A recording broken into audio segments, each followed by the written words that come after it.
ეს არის დღის არხი რადიო იმედზე. დავით მაღლაფერიძესთან ერთად. დღის აქტუალური თემა.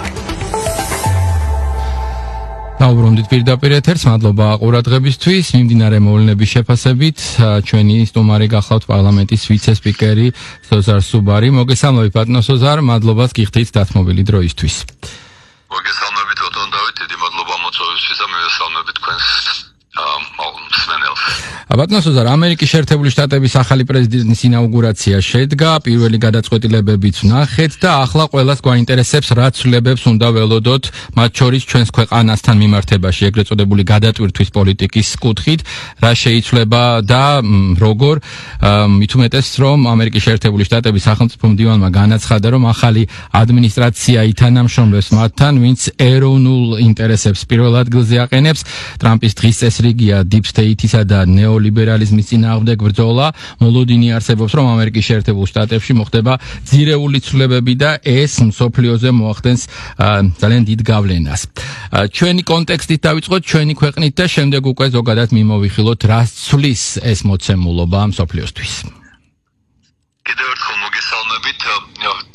ცოტა რთულია მხოლოდ ჩვენი ქვეყნის კონტექსტით დავიწყოთ, იმიტომ რომ ის რასაც ტრამპი და მისი ადმინისტრაცია აკეთებენ, ეს არის მართლა გლობალური გადატვირთვა პოლიტიკის. ეხლა ამერიკის პოლიტიკა რომ თელ მსოფლიოზე ახდენს გავლენას და თელ მსოფლიოზე მთელი მსოფლიო იცვლება პრაქტიკულად, როცა იცვლება ამერიკის პოლიტიკა, ეგ ეხლა ნათელია, ხო და მით უმეტეს საქართველოს ვერ იქნება გამონაკლისი და რასაც ტრამპი აკეთებს, ეს არის გლობალური გადატვირთვა, გლობალური გადახედვა ყველაფრის რაც ხდება მსოფლიოში, მათ შორის უსაფრთხოების საკითხები, მათ შორის დღემდე არსებული დღის წესრიგი, მათ შორის ის რასაც ჩვენ უწოდებდით გლობალიზმს ზოგადად თავისი ღია საზღვრებით, გლობალიზმი თავისი ღია ვაჭრობის შეთანხმებებით და ასე შემდეგ.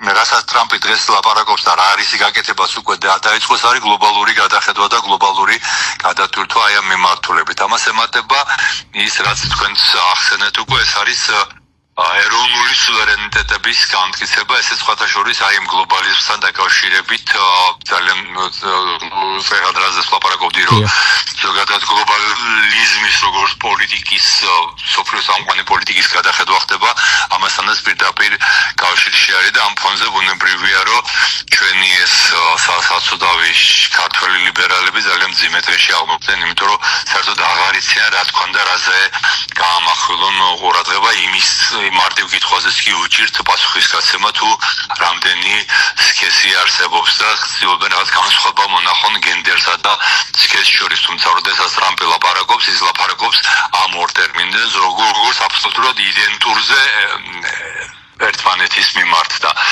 ჩვენი ეს ლიბერალები ეძებენ გამოსავალს იქნება აი ხო თან არ შევეცინააღმდეგოთ ტრამპის პოლიტიკას და თან დავრჩეთ იმ ნარატივში, რომელსაც თითქოს აქამდე ლაპარაკობდით. საქართველოსთან მიმართებაში მე ერთს ვიტყვი, რასაც ვამბობდი ყოველთვის ჯერ კიდევ ტრამპის არჩევამდე და გავიმეორებ უბრალოდ ჩემს მაშინდელ სიტყვებს ერთგვარ ციტირებას მოვახდე, რომ ტრამპს ირჩევს ამერიკელი ხალხი, ირჩევს ამერიკისთვის და ირჩევს იმისთვის, რომ გაატაროს ამერიკის სასარგებლო პოლიტიკა და ბუნებრივია, რომ ეს ასეა. ჩვენ ერთადერთი რაზე შეიძლება ვიფიქროთ, ეს არის რამდენად თანხმდრაშია ჩვენი ინტერესები ამ შემთხვევაში, რამდენად ემთხვევა ის პოლიტიკა, რასაც ის გაატარებს, რასაც ის ატარებს, იმ პოლიტიკას, ვისი გატარებას ჩვენ გსურს ჩვენს ქვეყანაში და ამ მხრივ თანხმდრა უფრო მეტი არის, ვიდრე შეგვიძლია წარმოგვედგინა, თუმცა თავიდანვე ხედავდით, რომ თანხმდრა იყო ძალიან დიდი. მაგალითად, კარგად თავიდანვე მისი გაცხადებული პოლიტიკა იყო, რომ უკრაინაში ომი უნდა დაამთავროს და ამაზე დიდი, ასე ვთქვათ, საჩუქარი საქართველოსთვის არ არსებობს, იმიტომ რომ ეს გაუთავებელი მცდელობა უკვე მესამე წელი იწურება, რომ მიდის გაუთავებელი მცდელობა საქართველოს გახდეს რუსეთ-უკრაინის ომის ნაწილი და გაიხსნა საქართველოს მხრიდან მეორე ფრონტი რუსეთის წინააღმდეგ, რომელიც უბრალოდ დამღუპველი იქნება ჩვენი ერისთვის და ჩვენი სახელმწიფოებრიობისთვის. აი ეს მცდელობა რომ დამთავრდება, ეს უკვე არის უზარმაზარი გამარჯვება ჩვენთვის. ის რომ ტრადიციებზე, ისა ეროვნულ სახელმწიფოზე, ეროვნულ თვითმყოფადობაზე, სუვერენიტეტზე გააკეთა მარკო რუბიომ განაცხადა, რომ ეს უნდა იყოს ყველა სახელმწიფოს პოლიტიკის ამოსავალი წერტილი და აი ამ ინტერესების სამხედრო უნდა ვეძებოთ სხვადასხვა ქვეყნებს შორის და აი ამ სამხედროზე უნდა ინტერესთა სამხედროზე უნდა აშენდეს სამედროვე მსოფლიო პოლიტიკა. ეს არის ის, რასაც ჩვენ ვამტკიცებთ ამდენი წლის განმავლობაში და აქ რომ ჩვენი ინტერესები ასე მკაფიოდ დაემთხვა ეს მოსალოდნელი თითქოს კი იყო, მაგრამ ასე ძალიან პირველივე დღეს ასე ასრად და მკაფიოდ გაცხადებული ეს პრიორიტეტი იყო ძალიან სასიამოვნო მოულოდნელობა და ძალიან კარგი ჩვენთვის აბსოლუტურად დაემთხვა იმ ხედვას, რომელსაც ჩვენ ვლაპარაკობდით. აქაც ისევ ეს ჩვენი საცოდავი ლიბერალები ძალიან მძიმე დღეში ჩავარდნენ, იმიტომ რომ მე მახსოვს დაახლოებით 2 წელიწად წინ იყო, როცა ერთ-ერთი მეტში მე ვილაპარაკე რამდენად მნიშვნელოვანია სუვერენიტეტის გამტკიცება და რომ ჩვენ უნდა ვიზრუნოთ ჩვენი სუვერენიტეტისთვის და ამან გამოიწვია ამ სიტყვის პირდაპირ მნიშვნელობით აბსოლუტური შოკი. როგორც ოპოზიციურ პოლიტიკოსებში, ისე განსაკუთრებით ამ NGO სექტანტებში და მათ მიმდევარ ჟურნალისტებში. პარლამენტის ტელეფონში დამდევდნენ ჟურნალისტები და გახსნიდნენ ამ სიტყვის პირდაპირ მნიშვნელობით, რომ აი თქვენ რა თქვით სიტყვა სუვერენიტეტი, როგორ გაბედეთ ამის თქვა, ეს ხო სიტყვა, რომელსაც პუტინი ახსენებს ხშირად. თურმე პუტინს არც ვიცოდი ამ ჟურნალისტებისგან გავიგე, თურმე პუტინს არაერთხელ უხსენებია თუ რამდენჯერმე უხსენებია სუვერენული დემოკრატია და რადგან მე სუვერენიტეტი ვახსენე, სიტყვა რომელიც განდევნილი იყო ჩვენი პოლიტიკური ლექსიკონიდან, თურმე ეს არის რაღაცნაირად რუსულ ნარატივს რო აბამენ ყველაფერს და მე კითხვა შეუბრუნე კი, მაგრამ რა ვქნათ, ეხლა რახან სუვერენულ დემოკრატიას აცხადებს და თქვენ სუვერენიტეტი არ მოგწონს, დემოკრატიას უნდა გამდევნოთ ჩვენი ლექსიკიდან. როგორ ფიქრობთ, ამ გაცხადებული პოლიტიკის შემდეგ რუსეთუმეობას ხომ არ დასწამებენ ტრამპსაც? ეს რუსეთუმეობას უკვე ნახეთ თქვენ, რომ აღარ არის უკვე აი ზალა დაკარგა, იმდენად დაკარგა ზალა, რომ აი ეს მართლა სასაცილო პოლიტიკოსი რო არის ამერიკის კონგრესში ჯო ვილსონი დღეს საქართველოს ხელისუფლებაზე რუსეთუმეობას კი არ ლაპარაკობს, პროირანულს და პროჩინულს და რაღაცებს იგონებს. ესეც ხო საერთოდ გასულია მომსახურების ზონიდან ასეთი განცხადებები და ყველა ის პოლიტიკოსი, ვინც ასეთ განცხადებას აკეთებს, მაგრამ უკვე დაკარგა ამან თავისი შინაარსი აი ამ სიტყვებმა. ასევე საკმაოდ დაძაბული ესეთი მდგომარეობა შეფასებების ნაწილში არაერთგვაროვანი, მათ შორის ამერიკისა და ჩინეთის ურთიერთობებთან დაკავშირებით იმასთან, რომ სი ძინპინი თავად ტრამპმა მიიწვია ინაუგურაციაზე. ამ კონტექსტის გათვალისწინებით, როგორ ხედავთ ახალ გადანაწილებას, თქვათ, მათ შორის მოთამაშეების მსოფლიო პოლიტიკის რუკაზე უახლოეს მომავალში, როგორ ფიქრობთ? მოდი, ეს კითხვა არ დაივიწყოთ და მაინც სამხედრებზე ლაპარაკობდით და კიდევ ერთს დავამატებ და არა, ორს ზუსტად და ამით დავამთავრებ. კარგად გახსოვთ რა ისტერიკა მოხდა ჩვენს მიერ მიღებულ კანონს ოჯახური ღირებულებებისა და არასრულწლოვანთა დაცვის შესახებ, პრაქტიკულად ადამიანის უფლებების ტოტალურ დარღვევებში ხვდებდნენ ბრალს, მაგრამ დღეს ვნახეთ, რომ ამერიკის შეერთებულ შტატებში ზუსტად იგივე ტერმინებით ლაპარაკობდნენ, რა ტერმინებითაც ჩვენ ლაპარაკობდით და ზუსტად იგივე პოლიტიკას აფტარებენ, უფრო მეტის გაცილებით მკაცრი პოლიტიკის გატარება დაიწყეს. თუმცა მეორე მხრივ ხედავთ, რომ ეს ასეთი პოლიტიკა აბსოლუტურად არ უშლის ხელს ტრამპის ადმინისტრაციას, რომ განსხვავებული ორიენტაციის, სექსუალური ორიენტაციის მქონე ადამიანები დანიშნონ ძალიან მაღალ თანამდებობებზე. ანუ აქედანაც ნათლად არის მესიჯი, რომ ის აბსოლუტურად არ ებრძვის არავითარ ორიენტაციას, ეს არის ყველას პირადი საქმე. უბრალოდ, რასაც როგორც თვითონ ამბობს, ეს გიჟური როგორ ქვია, მე ვამბობდი ადრე სხვათა შორის ტრამპამდე ისე უნდა ცოტა დავითრაბახო, ეს გიჟური LGBT პროპაგანდა უნდა დამთავრდეს თქო რაღაც ეს გიჟური LGBT დღის წესრიგი, რასაც თავს ახმოვენ თემსოფლიოს და ტრამპას სიტუსად იგივე ტერმინი გამოიყენა, ოღონდ LGBT-ს ნაცვლად მან თქვა, რომ ეს გიჟური ტრანსგენდერული ნარატივი უნდა დამთავრდესო და აი მართლა ეს ხდება ამ ხრივას. დღეს მოაწერა განკარგულებას ხელი, სიტყვა ტერმინი გენდერი ჩანაცვლდა ტერმინის სქესით. მე ამას აბსოლუტურად აბსოლუტურად ვეთანხმები სხვათა შორის საქართველოს პარლამენტში მსგავსი ინიციატივა ჰქონდათ გირჩევს რომ გავაუქმოთ კანონი გენდერული თანასწორობის შესახებ თუ როგორც ქვია იმ კანონს და ეს სიტყვა გენდერი ამოვიღოთ გმარებიდანო და მე ღიად საჯაროდ დაუჭირებ ხარი მათ ამ ინიციატივას და მათაც არ უნდა დაუკარგოთ რომ ეს ინიციატივა ჰქონდათ მაშინაც უჭერდი მხარს დღესაც უჭერდა ვაპირებ რომ თუ გირჩევი მომცემენ ნებას რომ მათი კანონი გავაცოცხლო პარლამენტში გავაცოცხლო სწორედ მათი სახელით წინა თუ არა რაღაცნაირად მოვიფიქრებ როგორ უნდა მივუდგეთ ამ საკითხს მაგრამ მე მხარს უჭერ აი ამ ინიციატივასაც და კიდევ ერთხელ ვიტყვი ეს ქონდა საჯაროდ დაფიქსირებული ასევე მაშინაც როცა კი გირჩევმა ეს ინიციატივა დააყენეს საქართველოს პარლამენტში და მეოთხე საკითხი, რასაც ჩვენ ვამბობდით, რასაც ჩვენ ვუწოდებდით ომის პარტიას, რასაც ტრამპი უწოდებს deep states. ეხლა შეიძლება 100%-იანი თანხმობა ამ ტერმინებს შორის არ არის, მაგრამ დაახლოებით ერთი და იგივე შინაარსი გულისხმობა, ერთი და იგივე პირებს გულისხმობთ, სუბიექტებს გულისხმობთ ამ ტერმინების უკან და როცა ვამბობდით, რომ დიახ, ძალიან ბევრი ჩვენი მეგობარი ქვეყნიდან საქართველოში მოდის ფინანსები, სრულიად გაუმჭვირვალე, რომელიც ხმარდება ანტისახელმწიფოებრივ, ანტიქართულ პროვოკაციებს და ქმედებებს. ვამბობდით, რომ ხშირად ეს ფული ხმარდება გადატრიალების მოწყობის მცდელობებს, ხშირად ეს ფული ხმარდება ტრადიციების წინააღმდეგ ბრძოლას, ეკლესიის წინააღმდეგ ბრძოლას და დღეს ეს დაადასტურა ტრამპის ადმინისტრაციამ არამხოლოდ იმითი, რომ დროებით შეაჩერა ამ პროგრამების და პროექტების დაფინანსება, არამედ გაცხადებული პოლიტიკის, რომ პირდაპირ თქვენს, რომ დიახ, სახელმწიფო გადატრიალებებს ხმარდებოდა ამერიკელი გადასახადის გადამხდელთა ფინანსები, გადასახადები, რაც არ უნდა გაგრძელდეს ასე და ამაში ეს არის ძალიან მნიშვნელოვანი ჩვენთვის, ასე რომ შეიძლება ვთქვათ, რომ გადატვირთვა უკვე მოხდა, გადატვირთვა უკვე შედგა. რაც შეეხება უკვე ეს გადატვირთვა რამდენად აისახება ურთიერთობებზე, ეს უკვე რა თქმა უნდა მომავლის თემა, მომავლის საკითხია და აქ სხვა თემებით შემოდის, უფრო პოლიტიკური თემები. თუმცა რაც კიდე განსხვავება გქონდეს სხვა თემებში, ის რაც უკვე მოხდა არის ძალიან მნიშვნელოვანი ჩვენთვის და პრაქტიკულად შემიძლია აი თამამი განაცხადი გავაკეთოთ, რომ ამ ეტაპზე საქართველოს ქართული სახელმწიფო გადარჩა იმ უზარმაზარ ზეწოლებს, რაც ჩვენ პრაქტიკულად გაქრობას გვიხადა და ისევ თავპირველი რუსეთს უკრაინის ომში ჩართვის საშიშროებას გულისხმობ. რაც შეეხება თქვენს კითხვას, სწორედ აი ამ ფონზე მინდა მივუბრუნდე, სად შეიძლება გქონდეს წინააღმდეგობები.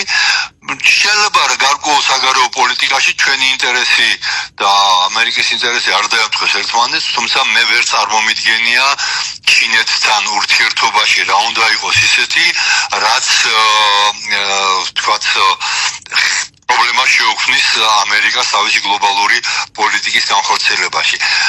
ამერიკა როგორც კიდე მოხდეს, ყოველთვის დარჩება გლობალურ მოთამაშედ და მართლა ლიდერ მოთამაშედ, რაც კიდე გაძლიერდეს ჩინეთის ეკონომიკა, რამდენი ატომური ბომბიც არ უნდა ჰქონდეს, რუსეთს როგორც არ უნდა წამოევიდეს ინდოეთის ეკონომიკა წინ თუ გლობალური სამხრეთი გაერთიანდეს, ამერიკა ძალიან დიდხანს კიდევ იქნება ასეთი ტონის მიმცემი მთელი მსოფლიოს ეკონომიკისთვის. ჩინეთთან ურთიერთობებში ამერიკა დაიცავს თავის პოლიტიკას ყოველთვის, თუმცა იმასაც ხედავთ, რომ პირველ რიგში მან თქვა, რომ სწორედ ჩინეთთან უნდა დავალაგო ურთიერთობა, პირველი შეხვედრა სავარაუდოდ უნდა იყოს სწორედ სი ძინპინსა და დონალდ ტრამპს შორის, თუ ვაჭრობაზე ვილაპარაკებთ, შეერთებული შტატების რასაც ვაჭრობს ერთ დღეში, იმდენ საქართველოს ვაჭრობს 2 წლის განმავლობაში ჩინეთთან, ეს არის დაახლოებით 600 მილიარდი ვაჭრობა წლიური ჩინეთის 1 მილიარდი საქართველოსი, ასე რომ აქ რაღაცა დამოსაზახებელი საქართველოსთან, რომ რატომ ვაჭრობ ვერავის ვერ ექნება, მთელი მსოფლიო ვაჭრობს და ჩვენც ამ რიგში ვართ. ინვესტიციები ჩინური საქართველოში სამწუხაროდ არ არის ბევრი და რაც მეტი იქნება, მით უკეთესი და ეს თუ ვინმეს არ მოეწონება, ჩვენ ბუნებრივია უნდა ვცადოთ, რომ ჩვენი ხაზი გავატაროთ, ეს არის ძალიან მნიშვნელოვანი ჩვენთვის, მით უმეტეს ისეთ სარტყელზე ვართ, სადაც ამან შეიძლება ძალიან დიდი განვითარება მოუტანოს ჩვენს ქვეყანას, ამას, თუმცა ისევ გავიმეორებ, რომ არ ამგონია ეს სისტემა იყოს, სადაც ჩვენი ინტერესები რამენაირად გადაეკვეთება შეერთებული შტატების და პირადად ტრამპის ადმინისტრაციის ინტერესებს. კიდევ ერთ საკითხ მისი პოლიტიკა, როცა ლაპარაკობს თქვა ჩინეთთან ტარიფებზე, არა მხოლოდ ჩინეთთან, იგივე თავის მეზობლებთან, ხო, კანადა, მექსიკა, ევროკავშირი. ამ შემთხვევაში ის იბრძვის არა ჩინეთთან, ევროკავშირის წინააღმდეგ, არამედ იბრძვის ამერიკის შეერთებული შტატების ინტერესებისთვის.